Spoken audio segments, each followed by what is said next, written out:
च्या माध्यमातून आपल्याला पाहायला मिळते। इथने पाठचा पाय वाकवला, चेंडूला भिरकावून दिला, उंग षटकार। 6 धावा पाहायला मिळतात। 12 धावा धाव फलकावरती पाहायला मिळतील। खरं तर यस बॉल मैदानाच्या आतमध्ये लगेच पाठवायचा आपण पाहतो पुन्हा एकदा तो आपल्या गोलंदाजी मार्कवरती सज्ज झाला। इथे ब्रह्मास्त्र टाकला होता परंतु क्षेत्ररक्षकाच्या आवाक्याच्या बाहेर चेंडू चालला, चौकार। या 4 धावेनं धाव फलक पुढे सरकताना आपण पाहणार आहोत। क्रॅकिंग कव्हर ड्राईव्ह आपल्याला पाहायला मिळाला खरं तर, आणि त्याच्यानंतर हा चौकार पाहायला मिळाला। सुंदर फटका होता, या फटक्यावर मार्गस्थ आहे। इथे पुन्हा एकदा ऑनसाइड मध्ये भिरकवला, गॅप मध्ये चेंडू चालला आहे। 29 धावा धाव फलकावरती लागल्या गेल्यात। निखिल जाधव का बॅटिंग करतो मैदानाच्या आतमध्ये, गोलंदाजी मार्कवरती सज्ज झालाय।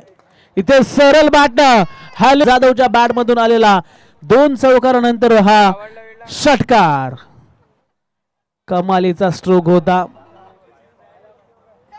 हेलिकॉप्टर उडवला आणि तो लँड देखील ठोकलेला हा षटकार, अफलातून स्ट्रोक पाहायला मिळाला। 35 धावा धाव फलकावरती आपल्याला पाहायला मिळतात। इथे चांगला फटका, वा शॉट।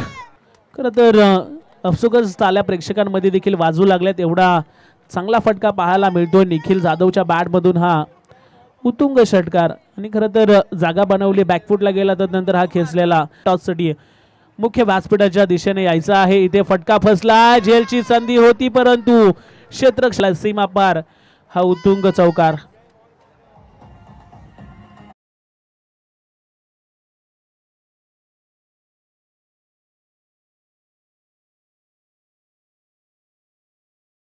साधायचा आहे। इनिंग ब्रेक मध्ये आम्ही टॉस घेणार आहोत।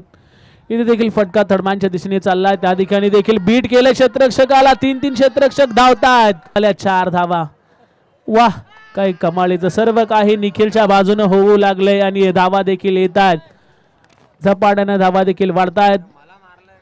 4 षटकांचा खेळ या ठिकाणी समाप्त झालाय।